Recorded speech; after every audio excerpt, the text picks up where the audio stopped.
मोहम्मद रफ़ी साहब ने जॉय मुखर्जी की पहली 1960 की फ़िल्म लव इन शिमला में 10 गाने गाए, जिनमें से 3 सोलो और 7 डुएट गाने थे और मोहम्मद रफ़ी साहब के गानों से सजी ये फ़िल्म म्यूज़िकली हिट हुई। मोहम्मद रफ़ी साहब ने जॉय मुखर्जी के लिए जितने भी गाने गाए, उनमें से ज़्यादातर गाने हिट हुए और जॉय मुखर्जी की कामयाब फ़िल्मों में मोहम्मद रफ़ी साहब के गानों का अहम रोल रहा है। मोहम्मद रफ़ी साहब ने न सिर्फ अपने गानों से जॉय मुखर्जी की करियर में चार चाँद लगाए, बल्कि जब जॉय मुखर्जी की माली हालत ख़राब हुई तो मोहम्मद रफ़ी साहब ने आगे बढ़कर जॉय मुखर्जी की मदद की। ये बात उस वक्त की है जब जॉय मुखर्जी फिल्म डायरेक्टर और प्रोड्यूसर बने, तो उन्होंने 1968 की फिल्म हमसाया बनाया और इस फिल्म के प्रोड्यूसर, डायरेक्टर और एक्टर जॉय मुखर्जी ही थे।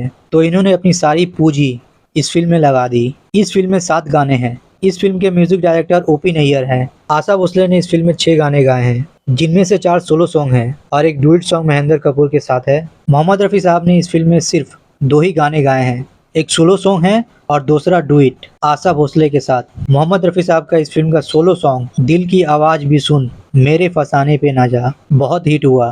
तो जब ये फिल्म रिलीज हुई तो फ्लॉप हो गई और जॉय मुखर्जी की माली हालत खराब हो गई। तो जब मोहम्मद रफ़ी साहब को ये बात पता चली तो मोहम्मद रफ़ी साहब जॉय मुखर्जी से मिलने के लिए उनके घर गए, उनसे बात की और जो अमाउंट मोहम्मद रफ़ी साहब को इस फिल्म में गाने के लिए मिले थे, वो अमाउंट जॉय मुखर्जी को लौटा रहे थे। तो जॉय मुखर्जी ने पैसे लेने से इनकार कर दिया। तो मोहम्मद रफ़ी साहब ने ऐसी बात कह दी कि जॉय मुखर्जी को पैसा लेना पड़ा। तो मोहम्मद रफ़ी साहब ने इस फिल्म के अपने ही गाने का लाइन दिल की आवाज़ भी सुन मेरे फसाने पे ना जा यूज़ किया और कहा दिल की आवाज़ भी सुन, यानी ये पैसे ले लीजिए ताकि इस मुश्किल घड़ी में आपके काम आ सके।